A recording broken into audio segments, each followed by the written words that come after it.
Ako for good lang, OFW from Saudi. Mga OFW po ba dito? Medyo nanginginig first timer. Pero balang araw kayo rin tatayo. Kwento ko na po, nag-join ako sa Saudi. Nakita ko lang sa isang usapan ng upline ko. Ang upline ko hindi nahirapang mag-invite dahil ako mismo nag-message sa kanya.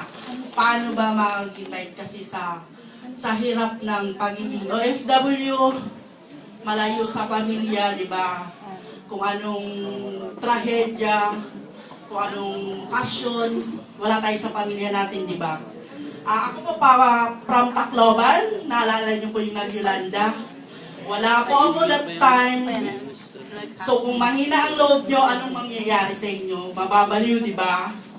Na-missing pa ang anak mo ng 1 week. Pero sabi ko, kaya ko to. Dahil laging paano lang, di ba? So nag-join ako, trinabaho ang global para makasama ko ng pamilya ko para next time na may challenge, sa may trials, kasama na ako, di ba? Hindi ako natutulog that time. Sabi ko, matutulog lang ako pag nakauwi na ako. So, hindi talaga ako natutulog. Pagdating ng 5 o'clock, bababa na lang ako, diretso, luto kasi may pasok yung mga alaga ko.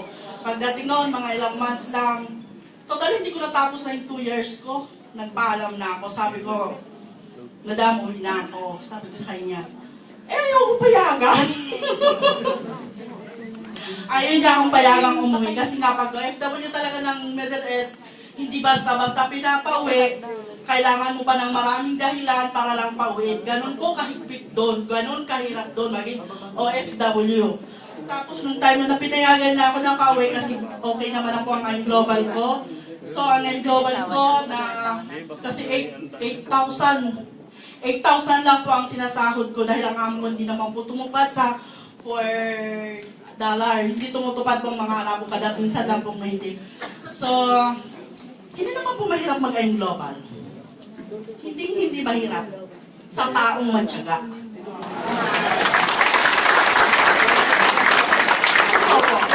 So, at saka hindi mo naman kailangan invite lahat.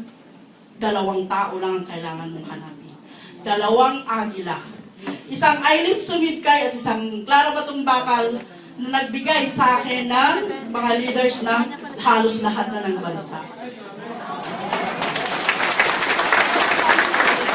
Sa ngayon, nandito na rin po ang leaders ko. Nag-for good na rin po from Saudi. Marami na po akong leaders na tulungan at meron na rin po akong mga pauwi pang leaders from Hong Kong. So, ang 8,000 ko pong sinasahod dati sa Saudi, 1 week ko na lang po yun ngayon. Tiyaga lang. Diretso. Huwag liko-liko. Pag may nag-invite sa'yo na iba, focus. Diretso lang. Kasi pag diretso po tayo, kahit mahina, kahit mabagal, mararating po natin ang Payaman. Nakapagpatuyo po na po ako ng 2 bahay nung na-Yolanda, bahay namin. Bahay ng parents ko at saka bahay ng kapatid ko. 3 sabay-sabay po na bahay. Nagulat ang amo ko na nagpa-withdraw po ako na more than 100,000. Sabi niya, saan mo kinuha ang pera? Sabi, wala ka na doon.